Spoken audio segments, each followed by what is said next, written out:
శ్రీమాత్రే నమః. ఓం శ్రీ వారాహిదేవి నమః. నవరాత్రులు అయితే జూలై 6 నుంచి ప్రారంభం అవుతున్నాయని అందరికీ తెలుసని అనుకుంటున్నానండి. కానీ చాలామందికి చాలా రకాల సందేహాలు అయితే ఉన్నాయండి. ఏంటంటే మన వారాహి నవరాత్రులు జరుపుకోవాలని చాలామంది కోరిక ఉంటుంది. కానీ ఏంటంటే వరాహి మాత అంటే కొంచెం ఉగ్రరూపిణి అని చెప్పి కొంతమంది అంటారు. మళ్ళీ ఇంట్లో వాళ్ళు ఒప్పుకోలేదని కొంతమంది అంటారు.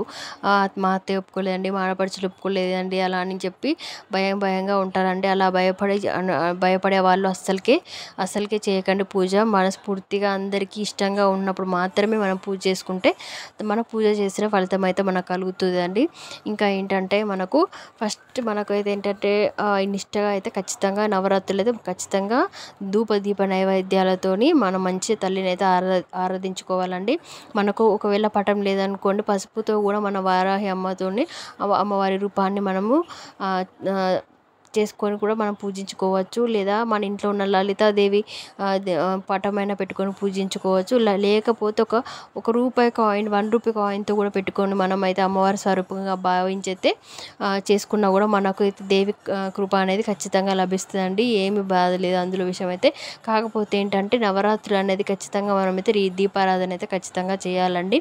ఇంకేంటంటే ఇంకా చాలామందికి చాలా సందేహాలు ఉంటాయి. డేట్ వస్తే ఎలా అని.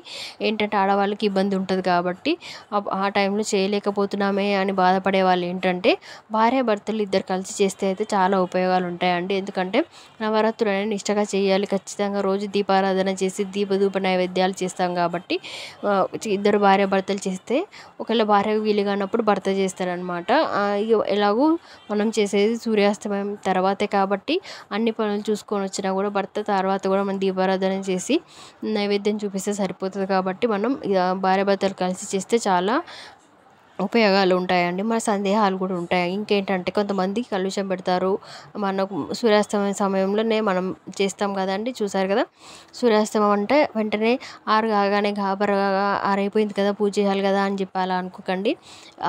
మొత్తం సూర్య అంతా అస్తమైపోయిన తర్వాత మనకైతే ఆకాశంలో చుక్కలు కనబడే సమయంలో మాత్రమే మన పూజ అనేది ఆరంభించాలండి.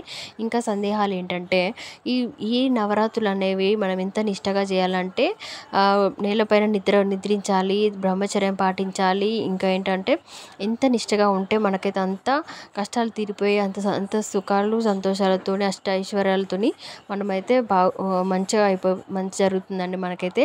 ఇంకా ఒకవేళ మనకి ఇంకా ఏమైనా సందేహాలు ఉన్నాయంటే ఉపవాసం ఉండాలా ఖచ్చితంగా అంటే ఆరోగ్యం అనుకూలించే వాళ్ళు ఉండండి, లేకపోతే ఒంటిపూట భోజనం చేయొచ్చు.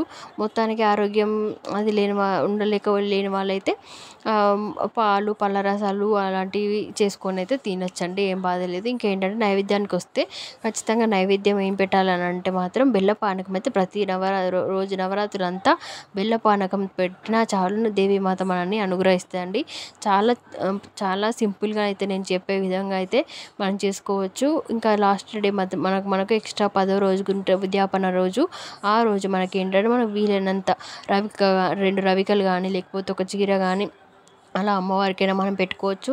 మన ఇంట్లో వాళ్ళ చుట్టాలకైనా ఇవ్వచ్చు. లేకపోతే ఆ చీర మనమైనా కట్టుకోవచ్చు ఫ్రెండ్స్. ఏం భయపడకుండా మనం ఉద్యాపన అయితే చేసుకొని సంతోషంగా అమ్మవారికి అయితే మనం ఉద్యాపన చేసుకున్నామంటే మన పూజ ముగుస్తుందండి. ఇలాంటి బాధలు లేకుండా మనమైతే ఈ పూజ అయితే ఖచ్చితంగా చేయాలని అనుకునే వాళ్ళైతే అసలు ఎలా అంటే మౌనం ఎక్కువ పాటించాలి, అబద్ధాలు మాట్లాడకూడదు, ఎవరిని తిట్టకూడదు, ఎవరి ఇంటికి వెళ్ళకూడదు, ఊరికనే తలుపులు వేసి కూడా ఉండకూడదు. ఏ సమయంలో అమ్మవారు వచ్చే తెలియదు కాబట్టి మనం ఊరికే తలుపులు వేసుకొని తిట్టుకుంటూ ఎదురువాడితో పోట్లాడుకుంటూ అబద్ధాలు చెప్పుకుంటూ ఉండేవాళ్ళు మాత్రం ఈ పూజ చేయడానికి అయితే అర్హులు అయితే కాదండి. ఇంకా చాలామంది చాలా రకాల సందేహాలు ఉంటాయి. ఈ విషయం ఏంటంటే కలుషం పెట్టాలి, అఖండ దీపం పెట్టాలంటే కలుషం పెట్టాలంటే మాత్రం చాలా కష్టం అండి. ఎందుకంటే కలశారాధన అనేది చాలా గొప్ప పూజ కాబట్టి అది మనం చేయలేం కాబట్టి కొంచెం ఇబ్బందికరంగా ఉంటుంది.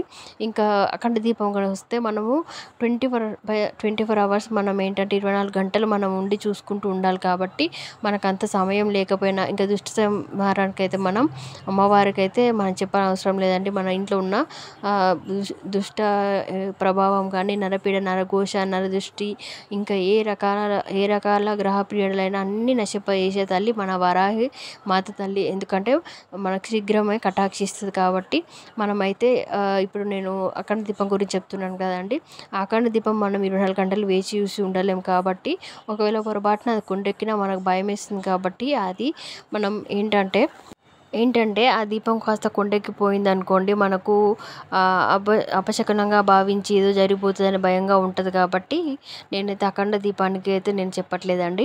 ఇంకా ఏంటంటే చాలా సందేహాలు చాలా ఉంటాయి. ఇంకా ఈ అమ్మవారిని పూజించితే మనకు కులదేవత లేదు కదా, కొత్తగా తీసుకొని వచ్చి పెడితే ఏమైనా అవుతుందా, అలాంటి సందేహాలు భయాందోళనలతో మాత్రం అస్సలు చేయకండి. ఓన్లీ మన ఏంటంటే మనం దేవత అనుగ్రహం కావాలి అని అనుకుంటే మన కులదేవత పటం పెట్టి కూడా మనం చేసుకోవచ్చండి.